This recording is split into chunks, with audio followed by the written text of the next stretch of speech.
ऐसे येकी हेळा बोलिला, मग मौन धरुनी ठेला. हेत श्रीकृष्णा विस्मोपातला, देखुनी तया ते. मग आपुला चित्ती म्हणे, हेत हे काही आदरिले येणे. अर्जुन सर्वता काही नेणे, काय कीजे हा उमजे आता कवणे परी. कैसे निधिरू स्वीकारी, जैसा ग्रहाते पंचाक्षरी. अनुमानिका ना तरी असाध्य देखुनी व्याधी. अमृता सम दिव्य औषधी, वैद्यसूची निरवधी निदानीची. तैसा विवरितू असे श्री अनंतू. तया दोही सैन्या अंतू, जया परी पार्थू भ्रांती सांडी. ते कारणमणी धरिले, मग सरोष बोलो आदरिले. जैसे मातेच्या कोपी ठोकुले, स्नेहे आती की औषधाचिया कडवटपणी. जैसी अमृताची पुरवणी, ते आहाच न दिसे परी गुणी. प्रकट होय तैसी वरी वरी पाहता उदासे. आत तरी अति सुरसे, तिये वाक्ये ऋषी केशे बोलो आदरिले. याप्रमाणे एकदम बोलून पुढे काही न बोलता तो स्तब्ध राहिला.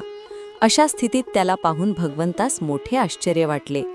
भगवान आपल्या मनात म्हणतात, या प्रसंगी अर्जुनाच्या मनाने हे काय घेतले आहे कोण जाणे. अर्जुनाला काहीच कळत नाही, याला काय करावे, याची कोणत्या उपायाने समजूत पटेल, काय केले असता हा धीर धरील. ज्याप्रमाणे एखादा मांत्रिक पिशाच्च्या दिकांची परीक्षा करीतो अथवा रोग असाध्य आहे असे पाहताच वैद्य निदानीच्या अमृततुल्य दिव्य औषधींची तत्काळ योजना करतो, त्याप्रमाणे त्या दोन्ही सैन्यामध्ये स्थित असलेले भगवान श्रीकृष्ण कोणत्या उपायाने अर्जुन आपला मोह टाकील याचा विचार करू लागले. याच्या या भ्रमाचे कारण अज्ञान आहे असा मनात निश्चय करून भगवान जणू काही राग आल्याप्रमाणेच बोलू लागले.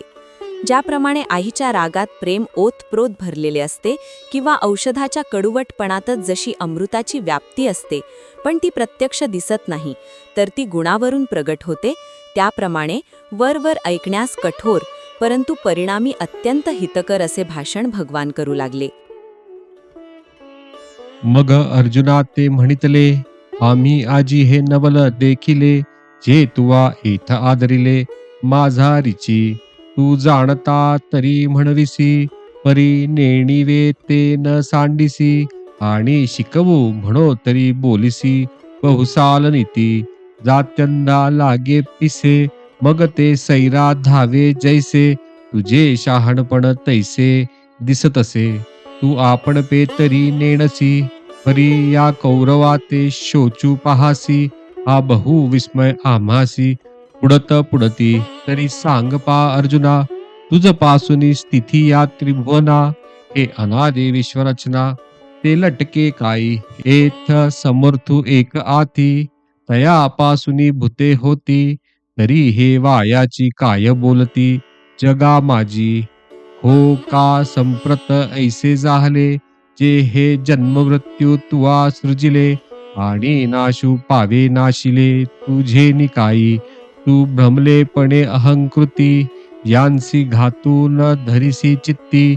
तरी सांगे काय हे होती चिरंतन, की तू एकवधिता आणि सकळ लोकू हा मारता. ऐसी भ्रांती झणे चित्ता येवो देसी. अनादि सिद्ध हे आगवे, होत जात स्वभावे. तरी तुवा का शोचावे, सांगे मज परी मूर्खपणे नेणसी. न चिंतावे ते चिंतिसी, आणि तू चिनीती सांगसी. आम्हा प्रती देखे विवेकी जे होती, ते दोही तेही न शोचिती. जे होय जाय हे भ्रांती म्हणून या. मग अर्जुनास म्हणतात, आज आम्ही हे एक आश्चर्यच पाहत आहोत. या युद्धसमयी तू हे अकस्मात काय आरंभले आहेस. तू स्वतःला तर मोठा ज्ञानी म्हणवितोस पण अज्ञान सोडित नाहीस. बरे, तुला एखादी गोष्ट शिकवावी म्हटले तर तू आम्हालाच शहाणपणाच्या गोष्टी सांगतोस. जन्मांधाला वेड लागल्यावर तो जसा सैरावैरा धावतो तसेच तुझे हे शहाणपण दिसते. तू स्वतःला न जाणता कौरवांकरिता शोक करतोस, ह्याबद्दल आम्हास वारंवार आश्चर्य वाटते. तर अर्जुना, तूच सांग बरे, की ह्या विश्वाची जी अनादी रचना ती खोटी असून या त्रैलोक्याचा पालनकर्ता तूच आहेस की काय. या सृष्टीत कोणी एक ऐश्वर्य संपन्न ईश्वर असून त्याच्यापासून प्राणीमात्रांची उत्पत्ती होते असे जे जगामध्ये म्हणतात ते सर्व खोटेच की काय? तर मग आता असे झाले म्हणावयाचं की जन्म मृत्यू तूच उत्पन्न केलेस, तेव्हा तूच जर त्यांचा नाश केलास तरच ते नाश पावते की काय?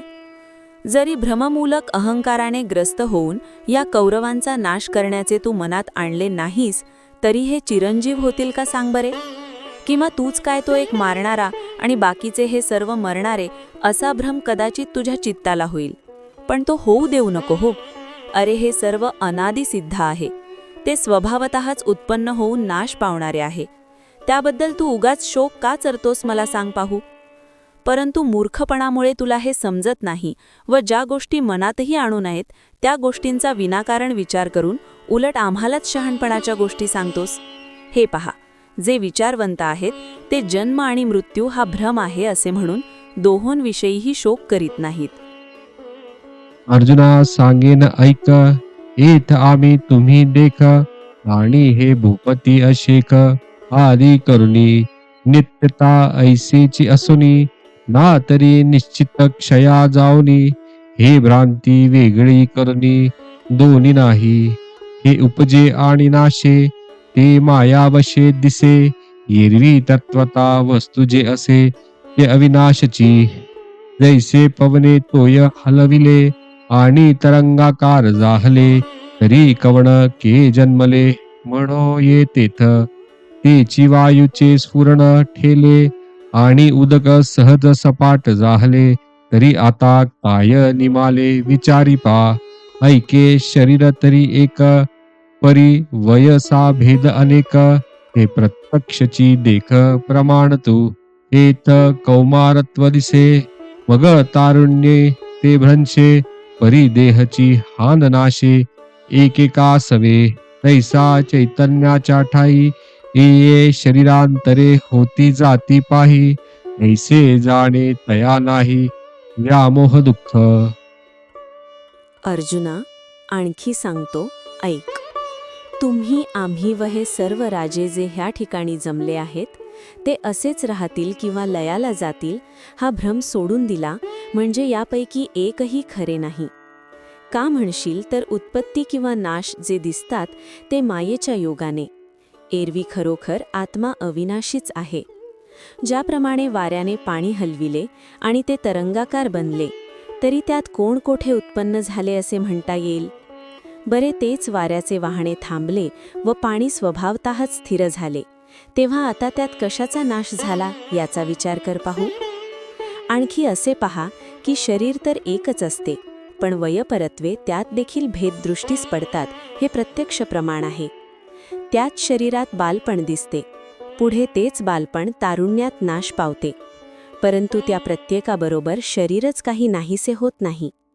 त्याचप्रमाणे असे पहा की आत्म्याच्या ठिकाणी अनंत शरीरे उत्पन्न होतात व नाश पावतात असे जाणणाऱ्यास मोहामुळे होणारे दुःख अनुभवावे लागत नाही.